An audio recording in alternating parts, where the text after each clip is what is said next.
Welcome to New Mexico Black Rifle Operators Union. I'm your host, Sean. You know, I have been all over, back and forth, what we do, where we're going, what we're talking about, and I end up talking about politics more often than not, more than I want to. Trump survived another assassination attempt. We kind of know why that happened, mostly because people on the left are kind of incompetent anyway when it comes to guns, but it really is kind of telling. But what I want to talk about tonight, it has to do more with fun stuff. I have had enough with culture lately, and when I say that, I've watched enough TV shows and movies lately that I just don't see my values reflected as much. That's still kind of why I'm finishing up my book, actually. And I'll let you know when that comes out if you're interested. But I was thinking about something that's kind of been a new topic, or a newer topic, a topic of one that keeps occurring in the 2A lately, or I keep seeing it. That's clone correct. You know, there's a lot of people that look at one gun, whether it's, an American gun, one that they know very well, one that is foreign, say a Russian gun, a German gun in my case, is what I was thinking of as the MP5. There's certain pictures, certain movies, something about this particular gun that makes it stand out to you. And you start looking at it, and it's got to be that exact model, that exact look, that exact feel. And I watched Ian from Forgotten Weapons build one of the guys from Black Hawk Down, his M14, and how he made it clone correct. And that's what kind of prompted me on this, because I've seen it pop up with Mr. Guns and Gear. He talks about clone correct AR-15s all the time. And there is, if you've looked around, there's Larry Vickers, who has an AR-15, a car from back in the day where AR-15s, car length specifically, was rare. Okay. Then there's the new school, where there are Marines that are looking at building A4s, M4 A4s. So these are the long M16 A4s with the 20-inch barrels. I'm one of those guys that would actually be okay with a 20-inch AR-15, and I had one, and I ended up getting rid of it for one of my PTRs. And I'm not looking back, and I really have no,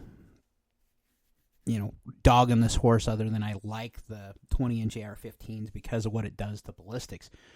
But I've always liked the A4, the way it looks, the way it feels. It's a little heavy, but it's a sign of the times. In all these clones, if you're looking at what these guys that originally made the original gun that we're trying to clone, they had an intended purpose for the gun. And a lot of times in today's day and age, we can take that clone gun and go one better. We could clone it if we want to. If you want to have that look, feel, the usability that was gained by putting those accessories on that gun, and the look more specific when it comes to clone guns, that's fine, and that's absolutely okay. And I'm guilty of that myself. There was a point in time where I saw a Russian Alpha, and I wanted one. If you don't know what a Russian Alpha is, it's an AK-74 that's been cut down to about a 10 or 10.5 inch, maybe a 12-inch barrel if you're lucky.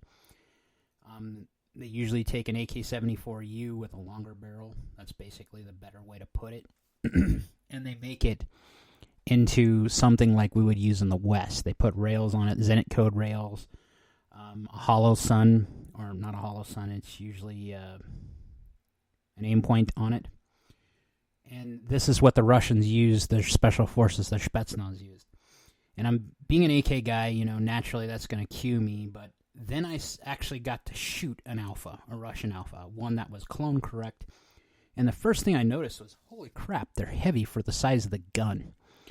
And that makes no sense other than it looks really cool, but it's absolutely worthless for its use case that I was thinking this would be the end-all, be-all gun for this particular instance. And I was actually thinking about making a 5.56 Kalashnikov in a Russian Alpha. Now, why did I stop myself? Well, that was right around the time that Russia invaded Crimea, before the Ukraine war had ever entered into what's going on now. And there were sanctions put down specifically on Russian companies and Zenitco, because nothing is better than Zenitco according to the Russian way of thinking in the Russian accessories. I will tell you now that that is not the case. There's about 5 or 6 different companies in the United States that make Kalashnikov accessories that are better in every way. They're lighter, they have better functionality. And that's what led me down the path of why build a clone correct Alpha. And then for my birthday, following a couple years on, I bought an MP5, a pistol. And my first thought was I want it to look like 80s cool tactical. That's the best way I could put it. Everyone's seen, the SAS at the Olympics with their gun, with this giant mag light attached to it for light, because that's all they had back then, and it was probably pretty much pipe clamped onto it. But I remember seeing when there was a guy there was a kid from Puerto Rico or some other foreign country here, and his mom, and they were going to deport him. And it shows the SWAT team going in to get the kid, and Cuba maybe. And I remember looking at him, at those pictures, and seeing how iconic they were. And then growing up in the drug war era, the MP5 was that gun for the SWAT team that you'd look at and go, well, I want it. Now, the clone correct version I want has a solid stock. It isn't the collapsible one. That's another thing that I've teetered back and forth with. And, I bought a pistol brace when I could, and now you can, so I'm considering buying another one to make it as clone correct as I can, keeping it in the pistol configuration.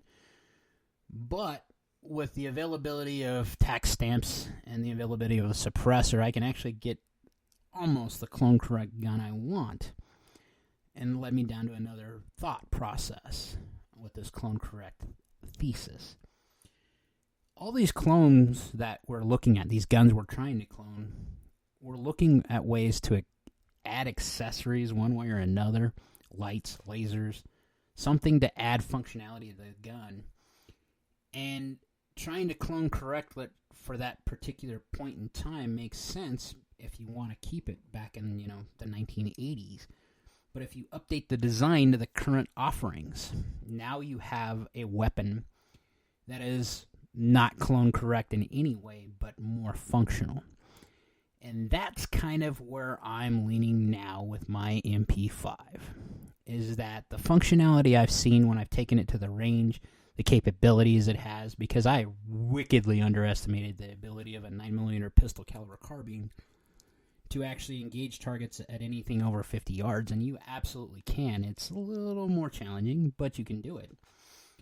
And I started thinking that, in an urban setting, these are the things I'd like to have on it. And yes, my clone correct does have a laser, not a laser, it has a light. I've been looking at putting a laser on it. And it has the look, almost the look of what I'm going for, or was originally going for. And then after thinking about this, now that I am recovering and have a gainfully employed job again, and I'm almost completely caught up paying off the people I owe. When I do that, the next thing I'm going to do is probably splurge on a fore-end for my AR-15, not my AR-15, for my MP5. My AR-15s are pretty much a one-for-one clone. The one AR-15 that I have is a one-for-one clone of John Wick's, with a little bit of price stuff put in there, like I said before. I did not do key mod on the foregrip of mine or the forend of mine, because I like M-LOK a hell of a lot better. I like their accessories. I like how they hold, and that they hold zero, and that I can put them wherever I want. And I got the M-LOK forend that I wanted that matched as close as I could to John Wick's. Neither are my optics. I'm just going to be honest. I couldn't afford those optics. But it's as clone correct, furniture-wise, and everything else that I could possibly get, with a few enhancements. And I've talked about those enhancements. What do I think I'm going to do for the MP5? I think I'm going to register it. I'm going to go ahead and get my tax stamp for it, so I can have a short-barreled rifle. And then I'm probably going to put a collapsible stock on it and get a suppressor and get another tax stamp. Because Having shot suppressed MP5s, it makes a hell of a lot of sense inside of a house to have a suppressor and to have a 9mm that is capable of doing that and still have the performance without blowing my eardrums. That makes a lot of sense for a number of reasons for self-defense. That said, it also adds to the cool factor and makes it look wicked cool, because if you've checked out the guns on Mr. Guns and Gear channel or Coleon War and the MP5 specifically, you know what I'm talking about. There's anything I want to do to the MP5, I can do it. With an exception of making it fully auto, I'd have to change out bolt carrier groups, do another register, find a registered trigger pack to put in it. I'm not wanting to do that. More so because if there was one gun that I would make fully automatic, that would be it. Just because it's user-friendly, it's cheap enough to shoot. But my problem with having a fully automatic like that is if I had to use it in a self-defense, even with it registered and all the other pieces, parts with that, think about having to have that gun impounded for not the crime, but for the self-defense case so that you can go to court and get your gun back eventually. But you're out several $1,000s here. And if you just have the semi-automatic version, that probably plays better in the court case, and also you're not out that much money anyway if you did have everything. You know what I'm saying? And that's kind of where I'm leaning towards more doing that. That, and I don't like having the government in my life as much as I already do, and that is why I've always had that little heartburn of, do I register this as a short-barreled rifle and go ahead and build it, order the parts and put it together. Now, I don't own the parts right now, and the reason why I don't is because I know enough about the law that that's constructive intent. And constructive intent is how they hem you up, and I don't want to be anywhere near that. But as far as cloners, I have a friend who clones all the time, and I can't fault him for it. It's a great way of collecting and learning some history about the firearm and learning about its background. And this makes a lot of sense to me.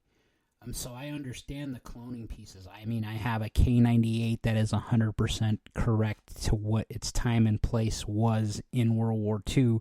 That will never have optics on it, never have another modern accessory on it. It even has an original World War II issue with the Waffenamt sling.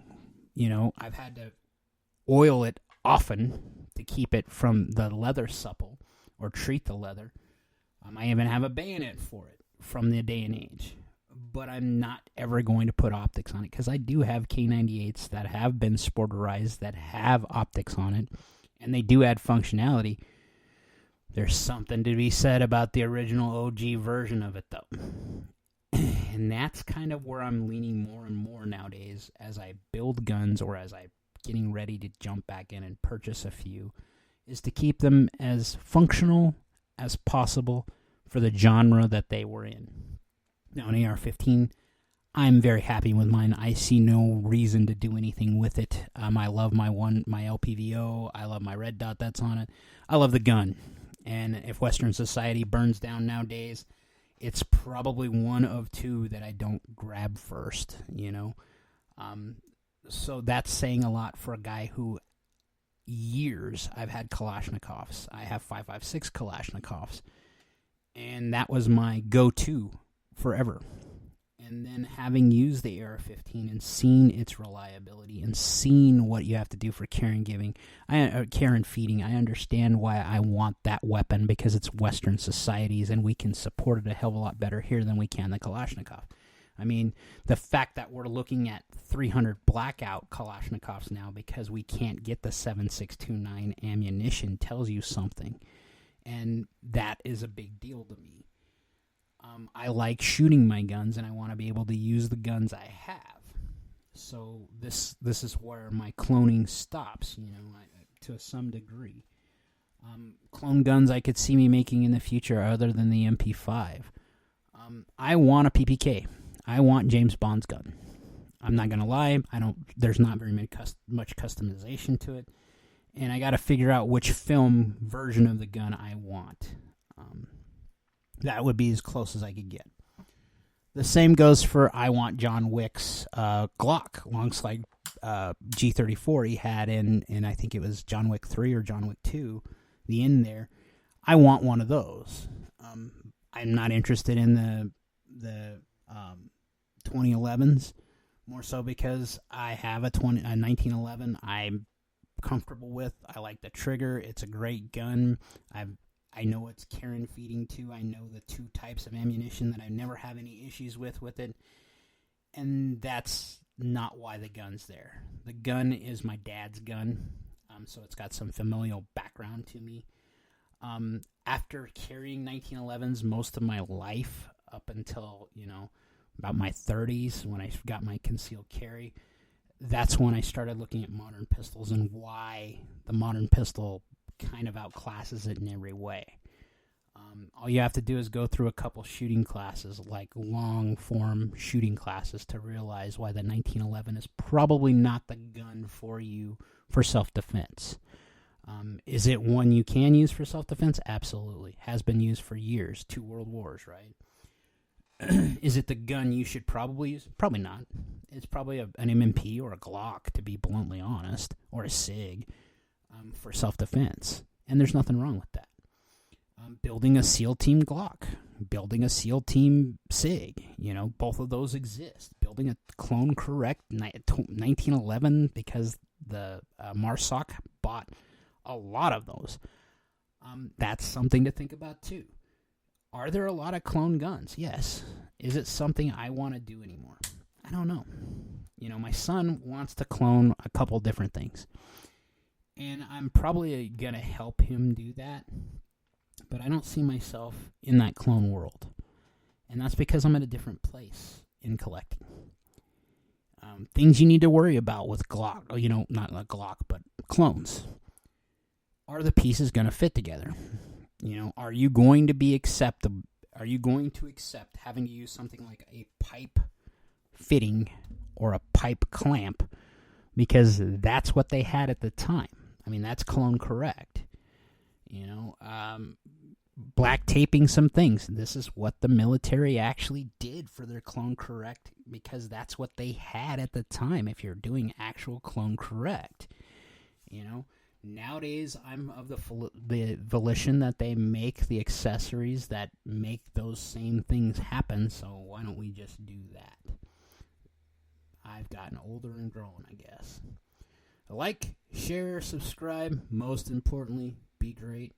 Let me know if you guys have any questions or if you want a topic covered by me.